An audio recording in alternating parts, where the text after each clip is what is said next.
Okay, Nicola, how are you today? I just kind of want to go over kind of how your mood was, because I know last time that we met, you were really depressed and feeling really out of sorts because the kids weren't going to be home for the holidays, and I know that that was making things really difficult for you. So I just kind of wanted to go over like how you were feeling today, and go ahead and go over some of the homework that I assigned for you last week, if that's okay with you. Yeah, that's fine.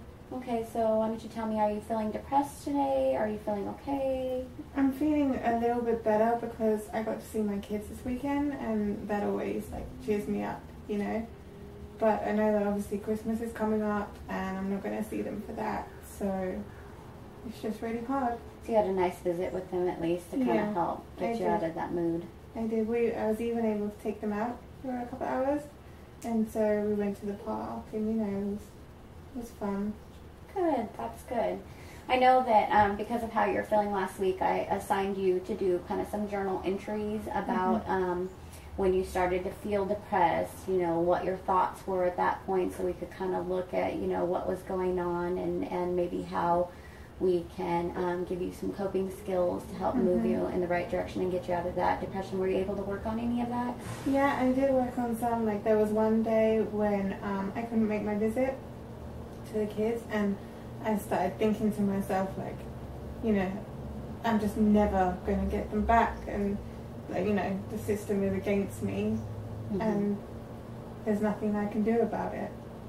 And so I wrote that down in my journal. Okay. And I don't know, it kind of helped me a little bit just to get it down on paper, you know, just to get it out of my head, really.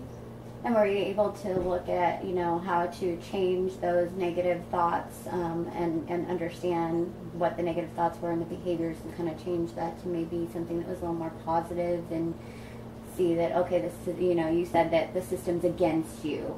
Were you able to kind of work through that on the journals that I gave you to see that it's not the system necessarily that's against you? A little bit, because after our last meeting, when we went through the thought chart, or whatever it was called, I did that in my journal. So I wrote down, you know, that I felt like there was nothing I could do to get my kids back, and you know, the system was against me. And then I started figuring out why that would be the case, you know, reasons for and against, like we talked about. Right. And it actually kind of helped me to get things into perspective, you know. And I realized that actually my visits are increasing because I'm doing what they're telling me to do. And so it's a positive thing, and I need to keep fighting, really. Right, and keep looking at, you know, when you have those negative thoughts, why those thoughts are those thoughts, and how you can kind of change them. So it sounds like you've done a lot of really good work this week. Yeah, I'm trying to keep on top of it, you know. I'm trying to do what we talk about, because I find it really helpful in these meetings. So. Well, that's good. I'm really glad. I'm glad that, you know, you feel comfortable enough to work with me and whatnot, so that we can get you to that end goal of getting your kids back. Yeah. That's wonderful. Okay, so let's kind of move forward. So how is it that I can help you today?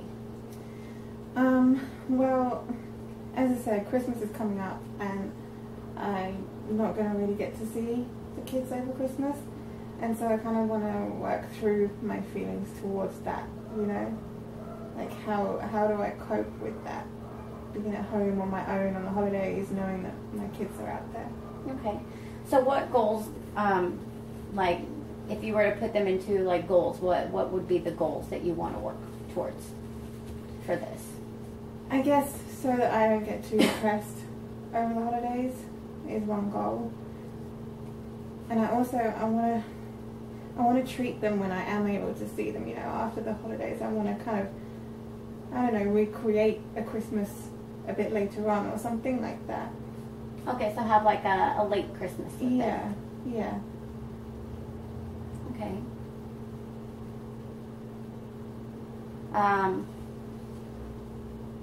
How do you think that you can create a late Christmas with your kids? If you were, you know, to do that, what is it that you would want to do? I want to get them some presents. And I know that the sales are coming up So I think that maybe, you know, when they've got really good sales on it, I could just spend like a couple of bucks here and there, because I don't have much, well, I don't have any spare cash as such. So if I buy some presents in the sales, then at least they have something to open, you know. Right. And have you thought about possibly signing up the kids for like the angel program, so that way somebody can adopt your kids and buy some presents that you'll be able to give them? I could do that, yeah. That sounds like a good idea. And also, I'm being like really careful with my food stamps right now. Okay. So that I'm not, you know, not buying a lot, so that I can save it for the time that I get them after the holidays, and I can buy a bit of food for them, you know, make them a nice meal. Okay. Well, that sounds like a really good goal to work towards. Maybe. It sounds like you've already kind of started working on those goals. Yeah, I mean, it was when I was writing in my journal, you know, I was just thinking through everything and writing it down, and it helped. That's awesome. That sounds really good. So, your ultimate goal, obviously, is to get the kids back and things like that. Have you kind of gone over, you know, what the steps are in order to get the kids back? Like, what different goals that you want to work with there? Well, I said that one of the things was I had to come and see you, and I also have to go to like a drug treatment program. Okay. Which I haven't signed up for yet. I guess I'm kind of nervous about that. Okay, so you're feeling really nervous about going into drug treatment. What is it about drug treatment programs that you're feeling nervous about? One, that they'll make me feel like a bad person, you know, and two, that I don't know if I'm ready. You don't know if you're ready? Mm-hmm. And why do you think you're not ready? Because I don't know if I'll be able to cope without the drugs. So was there a time before that you were able to cope without the drugs? Yeah, I mean, obviously I haven't taken drugs my whole life. There was a time. In fact, when I was pregnant with my first kid, I didn't take drugs then. I didn't want any, you know, I didn't want it to affect my baby, so I was able to stop then. Okay, so what made it different between you stopping doing the drugs with the first pregnancy as opposed to with your other pregnancies? Why were you able to quit then and not with the other kids? Well, I had my grandma. I lived with my grandma at the time, and she was helping me, you know, throughout the pregnancy. And she said that she was going to be there for me when the baby was born, and I think that having that support from her really helped, you know. But we had a bit of an argument, and we're not talking at the moment. And I don't know, I guess I just feel like I'm on my own. And so the drugs, they help me.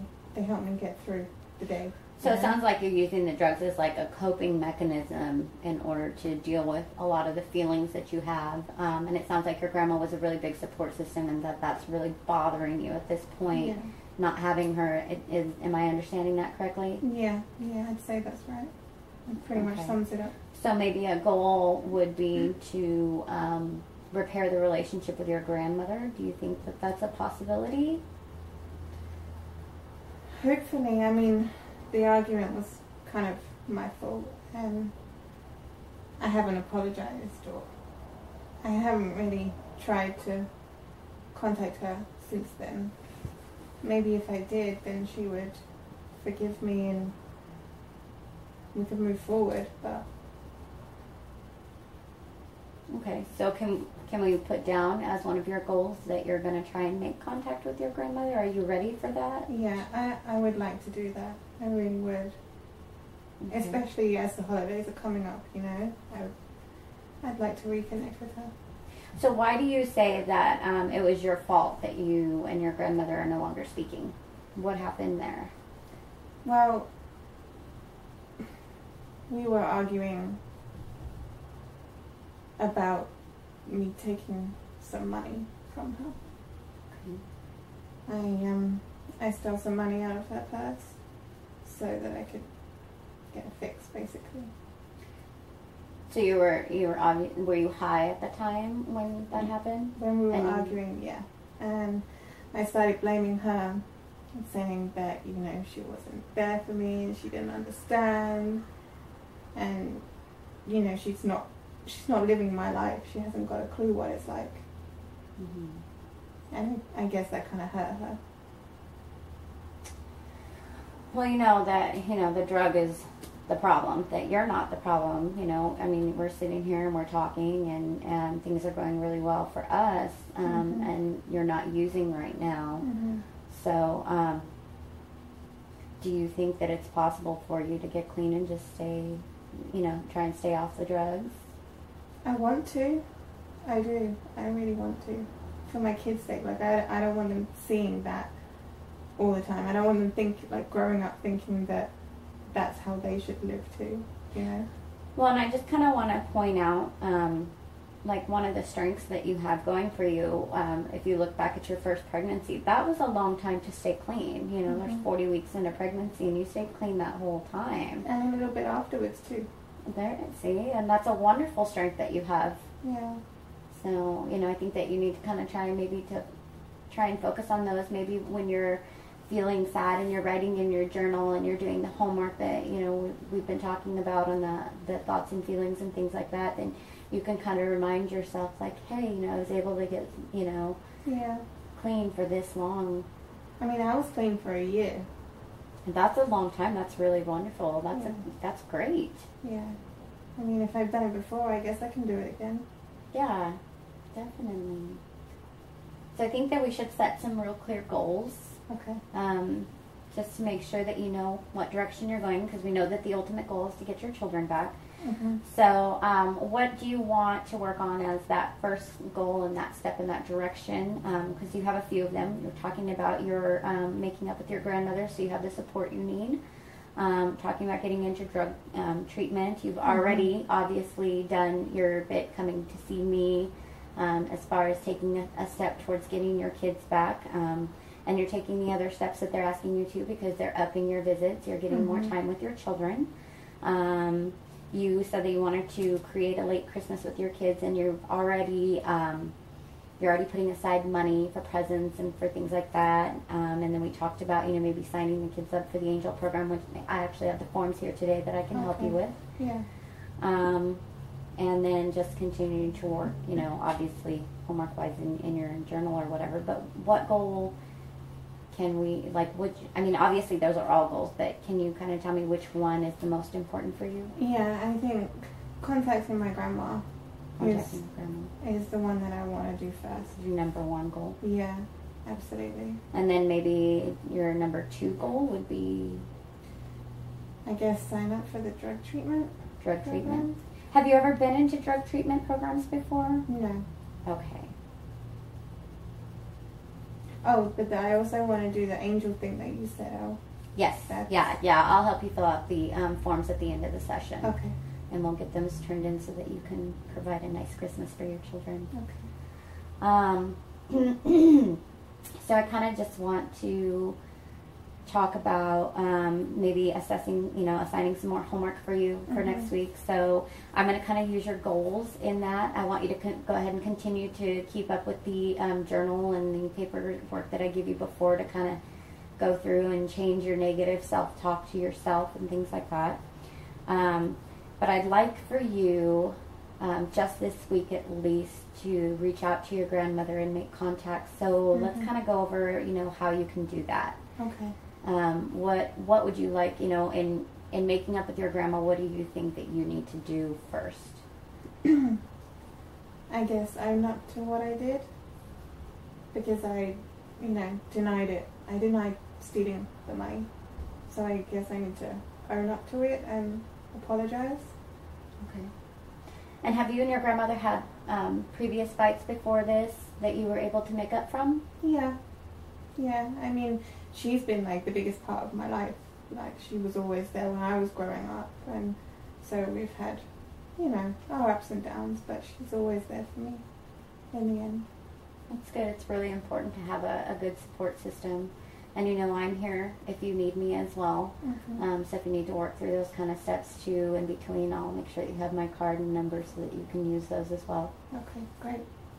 And so I want that to kind of be your main focus at this point, because I think that if you repair that relationship with your grandmother, that with her help, you'll be able to sign up for drug treatment and not feel as anxious about it.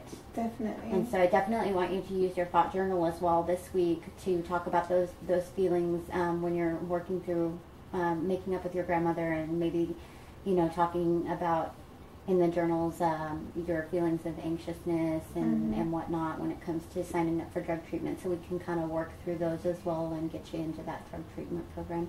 Yeah, absolutely. I think that would be really helpful, actually.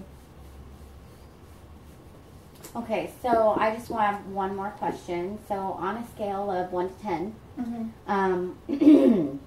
what do you think is, like, where would you put yourself? 1 being the least that you want to change, 10 being the most you want to change, when we just discussed your goals and things like that.